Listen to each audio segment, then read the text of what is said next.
Don Lemon and CNN have not made it their mission to cast Black Lives Matter as a hate group in the way that Bill O'Reilly and Fox News have, but in their own way, they can be nearly as dismissive in the way they portray what BLM is doing to achieve their goals. Let's watch. Black voices and black votes have arguably never had greater agency and influence in American society. So aspiring to disengage from the political process is emphatically a step in the wrong direction. How do you respond to that? What is the end game of Black Lives Matter if you don't want to involve in the political process when so many things have come together to help your particular cause? Well, see, the end game is for us to stop being killed, for us to stop being beat by But how does that happen then? There's all this talk. The question, and I want to be very respectful of you, but how does that happen without legislation, without being involved in the political or the legislative process? It doesn't just happen from yelling. Here's the thing, Don. This racism that we see, this white supremacy that we see, it didn't just start yesterday. So these politicians, these police chiefs and things of that, people of that nature are acting like this problem just started yesterday. They are in total control to change policies, to do things to really help the community. So I'm greatly annoyed by Don Lemon's question there. First of all, he says, how's this helped by yelling?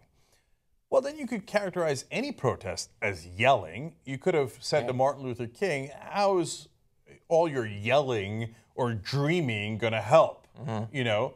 Well, first thing you do is you call attention to it, and I think that Martin Luther King did a terrific job of that. Black Lives Matter is trying to do it in their own way, right? Call attention to the problem. Now you say, oh, well, everybody knows that. Wait a minute. No, that's the whole issue. They call it Black Lives Matter because people don't know that. In fact, when they call it Black Lives Matter, people get upset because they say, no, blacks are treated the same way as whites. No, they don't, and we have the stats to prove it. 2/3 of people who are shot who are unarmed, one of many, many stats, are minorities when they're unarmed, right? So their job number one is to, yes, if you need to, protest, yell, scream, chant, whatever it might be, to draw attention to the fact that black people are killed disproportionately by cops, especially when they're unarmed and not a threat, right? Yeah. So that is what you do. Second of all, after that, then you propose policy positions, which Black Lives Matter has done. Yeah. But Don Lemon apparently didn't do his homework, so we covered the policy positions of Black Lives Matter on Campaign the show. Zero. Right. And so Lemon is like, oh, you're just yelling. But okay, now you fed into the same propaganda that everybody else is doing. But I guess with Don, that's not that surprising. Yeah. Yeah, and look, I love that he at least acknowledged that he wants to be respectful, but he's going to ask the question that he did. I love that he threw that in there. And by the way, to say, and ironically, I just did it to you, but he's like, what's yelling going to solve? And I'm going to talk over you. Exactly. So I don't want to be disrespectful, but I mean, anytime anybody says but, that means I'm about to do what I just said I don't want to do. Exactly, yeah. Right? And so I'm going to speak over you. How's that helping, Don? Yeah, and look at the experience in terms of, like, you have BLM activists and leaders going on the different mainstream news outlets. And on Fox, if anybody's watching, they're called a hate group. On every single show, they're called a hate group. And even on CNN, it's just, they just yell.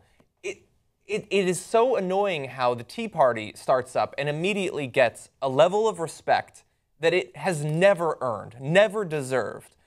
But Occupy Wall Street and BLM, who are representing millions and millions and millions of people who are not fake victims, who are actual victims, historic victims, current victims, immediately get destroyed by the media, disregarded by the media, never have a chance because millions of people every single night are told that they're just trying to stir the pot, they're just trying to get people killed, they just want to destroy everything.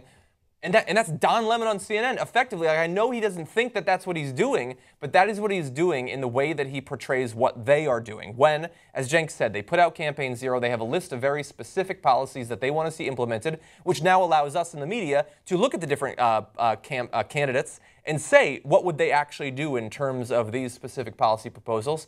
I didn't like the way that they interrupted Bernie Sanders' campaign rally, but now they're meeting with candidates. They're not just interfering in that way. They're meeting with Larry Lessig in Ferguson as well. Like, they are doing the things that you're implying they're not doing, and you're doing a disservice to them by saying otherwise.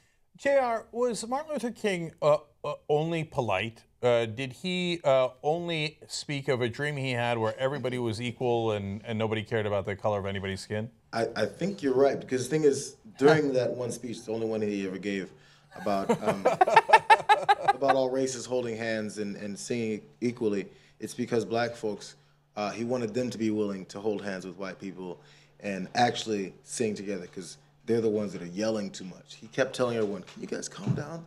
Can you guys be quiet? Yeah. Speaking too loudly." I mean, yeah, and causing such a ruckus by crossing bridges and doing all these things. Sit-ins Just and hey, you know, they'll give you the rights eventually. Just pipe down, Yeah. right? People would be appalled if they looked into, and I honestly, I don't know all of his speeches. I remember we used to do it in the radio days. We did a lot of MLK speeches, excerpts during that day. And it was, a lot of times I had to go through a lot of that. And it was countless things that he said that people, if they actually looked into it, instead of giving lip service on each year, halfway giving lip service on the holiday, they'd find how much they would have hated him. Yeah, look, I've listened to a lot of MLK speeches, and he talks about the vicious racists down in Alabama. Yeah. Now, what would Fox News do if Black Lives Matter was talking about the vicious racists down in the South in America, right? Put on some vicious racists on air and let them respond. and then they'd bring on black people and say Martin Luther King would be against Martin Luther King. 100%.